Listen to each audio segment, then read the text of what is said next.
আমরা এখানে দ্বিতীয়বারের মতো আলোচনার শুভ উদ্বোধন অনুষ্ঠানে এসেছি। এরপরে পুনর্বার আবার হবে কিনা অবশ্য জানি না, কিন্তু সংস্কার কমিশনের যে গতি, সেই গতি নিয়ে আমরা মোটেও সন্তুষ্ট হতে পারিনি। কারণ এই সংস্কারের এই জন্য আমরাই প্রধান প্রবক্তা। আপনারা যদি সৌভাগ্যক্রমে দায়িত্ব গ্রহণ না করতেন, তাহলে যখনই ফেসিবাদের পতন হতো তখন আমাদের কমিটমেন্ট অনুসারে আমাদের যেতে হতো। এখানে 31 দফার নিয়ে আমি কথা বলবো না। আপনাদের এমন কোনো সংস্কার নেই যেটা 31 দফার সাথে খুব একটা ম্যাচ করে নেই, তেমন না। তবে এর বাইরে আপনারা অনেক বেশি সংস্কার নিয়ে প্রস্তাব দিয়েছেন, এবং যে সংস্কার প্রস্তাবগুলো নিয়ে আমরা 3 দিন আলাপ করেছি অবিরত, বিশেষ করে আমাদের দলের পক্ষ থেকে। এর আগে লিখিতভাবে জবাব দিয়েছি। আপনাদের সংক্ষিপ্ত ভার্সনের যেটা আপনারা স্প্রেডশিট বলেন, সেটার সাথে আমরা খুব একটা একমত হইনি, যেহেতু এখানে বিভ্রান্তি সৃষ্টি হয়েছিল কিছু। তো যেভাবে আমরা জবাব দিয়েছি, ওখান থেকে আপনারা কম্পাইল করে আমাদেরকে জানাতে পারতেন যে এগুলো সবগুলো এই প্রভিশনগুলো আমরা একমত হতে পেরেছি, বা অধিকাংশ দল একমত হয়েছে বা দ্বিমত হয়েছে। এখন জানি না আপনারা কি কি চিহ্নিত করে পরবর্তীতে কথা বলবেন। এমনিতে আলাপ আলোচনা জানতে পেরেছি কিছুটা আপনারা আইডেন্টিফাইড করেছেন যে মেজর ইস্যুসগুলো নিয়ে আপনারা আলোচনা করবেন, কিন্তু আমরা যেন একটা বিষয়ে একমত হই যে let us agree to disagree on certain points, major issues, যেগুলো কখনোই হয়তো সবাই একমত হতে পারবেন না। যাই হোক, সংস্কার নিয়ে আর বেশি কথা বলবো না, বললে রিয়াজ ভাই কষ্ট পাবে।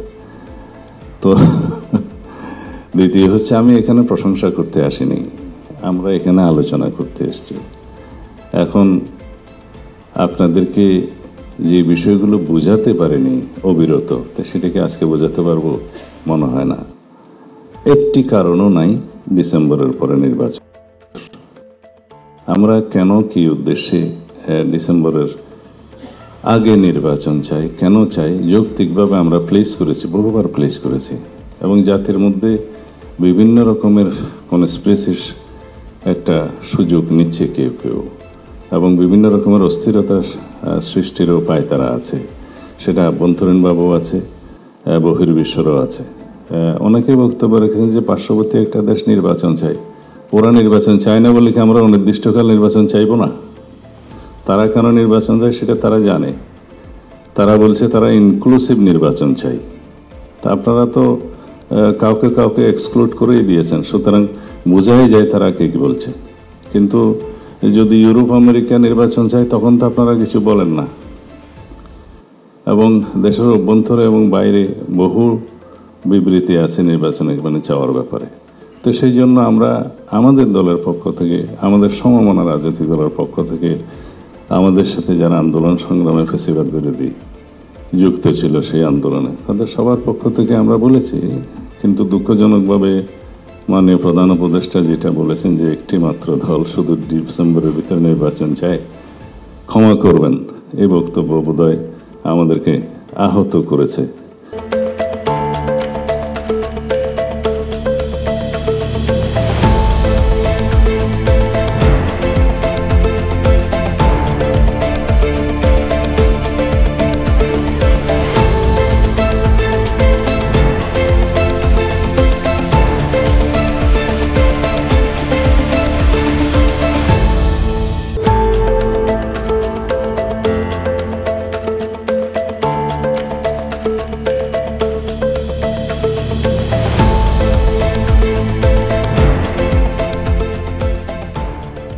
বাম গণতান্ত্রিক জোট এবং আমাদের পার্টি বাংলাদেশের সমাজতান্ত্রিক দল বাসদের পক্ষ থেকে, বাসদ মার্ক্সবাদীর পক্ষ থেকে মাসুদ রানা এবং বাংলাদেশের কমিউনিস্ট পার্টির পক্ষ থেকে সাজেদুল হক রুবেল, আমরা এই জাতীয় ঐক্যমত্য কমিশনের যে দ্বিতীয় পর্যায়ের যে আলোচনার যে উদ্বোধন, সেই উদ্বোধনী সভায় অংশগ্রহণ করেছি।